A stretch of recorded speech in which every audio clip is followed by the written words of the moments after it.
kembali lagi di Kata Dokter, kita akan menyambung pertanyaannya Dokter Boyke yang cucunya banyak dan permasalahan giginya juga pasti banyak kan. Kita masih membahas mengenai perawatan gigi selama pandemi COVID-19 ini. Tadi Dokter Rani menceritakan panjang lebar, nggak usah takut. Dokternya juga dokter giginya udah siap, semuanya sudah siap, protokolnya jelas. Tapi yang paling penting sekarang, kasus-kasus emergensi harus didahulukan dulu untuk kemudian datang ke dokter gigi. Pertanyaan Dokter Boyke saya ulang lagi. Nah, nih Dokter Rani, kalau cucunya Dokter Boyke sakit-sakit gigi, katanya cuma dikasih antibiotik, terus ya udah kumur-kumur dulu. Cukup segitu aja atau harusnya ke dokter gigi? Boleh nggak sih buat anak-anak balita nih? Ya dok, jadi sebenarnya kan sekarang kan juga udah ada spesialis kedokteran gigi anak ya dok, bidang yang menangani untuk anak-anak tersebut gitu. Jadi sebenarnya dari mereka pun juga sudah disiapkan untuk menangani anak di masa pandemi COVID ini. Jadi sebenarnya sih nggak usah takut ya dok. Daripada kalau menurut saya efek samping dari obat-obatan yang diminum ketika dia untuk menahan sakit atau dia ketika bengkak harus minum antibiotik segala gitu kan, daripada dia harus obat-obatan yang terus-menerus dan tentunya makannya, kualitas makannya menjadi terganggu sebenarnya. Iya, jadi lebih baik sebenarnya tetap datang mencari dokter spesialis gigi anak terdekat untuk mendapatkan penanganan yang tepat dok gitu. Tapi kalau misalkan itu dia tadi, yang pokoknya jangan sampai mengganggu kualitas hidup dia gitu. Jangan sampai mengganggu kualitas makan dia. Jika udah males-males makan, hati-hati dok. Gitu. Baik, dok.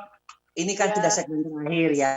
Tentunya kita juga ingin pemirsa di rumah mendapatkan kesimpulan ya, ataupun ada saran-saran, silahkan dokter menyampaikan bagaimana kira-kira di era pandemik ini menghadapi sakit gigi. Oke dok. Terima kasih buat pemirsa yang udah nyimak Kata Dokter ini. Ini saya mencoba menyimpulkan bahwa selama pandemi COVID ini saya mewakili dari para dokter gigi yang tergabung dari dalam Persatuan Dokter Gigi Indonesia, sebenarnya sudah dipersiapkan SOP selama pandemi COVID ini. Kami juga sudah disosialisasi dengan baik bagaimana menjaga untuk proteksi bagi dokternya sendiri, proteksi di tempat praktek maupun proteksi untuk pasiennya.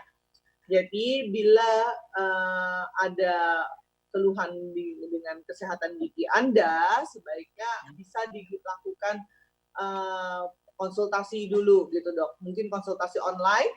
Bila terdapat kasus-kasus yang emergensi atau dia mengalami kasus-kasus emergensi yang harus ditangani, tentunya dalam hal mengganggu kualitas hidup Anda, maka sebaiknya Anda harus cepat mendapatkan pelayanan ke klinik gigi.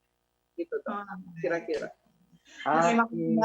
Mungkin ada yang perlu ditambahkan Dokter Lula? Lula kan juga punya anak-anak. Kayaknya sudah lengkap semua ya. Yang dipersiapin oleh Lula sendiri sebagai ibu daripada anak-anak ketika menghadapi sakit gigi, mungkin juga pemirsa di rumah bisa ikut share, meniru apa yang dilakukan Lula terhadap anak-anak. Semenjak pandemi sih saya ngejaga supaya semua nggak sakit yang pasti ya. Jadi anak-anak tuh udah pasti deh, saya udah kayak polisi buat sikat gigi ya. Kan anak-anak males ya, karena apalagi kan sekolah kan juga sekarang kan nggak ketahuan. Nggak sikat gigi juga nggak kenapa-napa. Orang nggak nempel-nempel juga sama teman-temannya gitu, nggak kelihatan jelas. Yeah. Jadi iya kan jadi, aduh jadi agak-agak kurang. Tapi sekarang saya udah kayak satpam, pokoknya semua sikat gigi pagi, sikat gigi malam, tetap harus dikejar.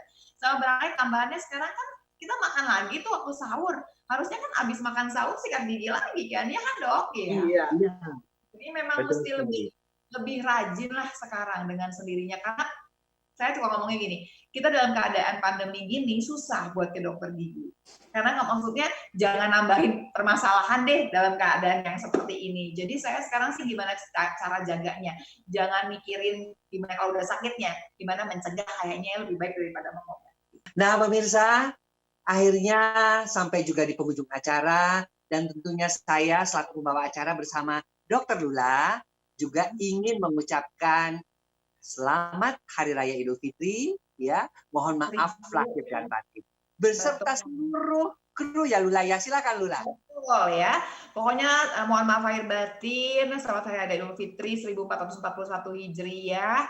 Kalau kita pernah punya kesalahan barangkali dimaafkan, dan mudah-mudahan pandeminya cepat berlalu supaya kita bisa ngumpul lagi di studio ya, Dr. Boy.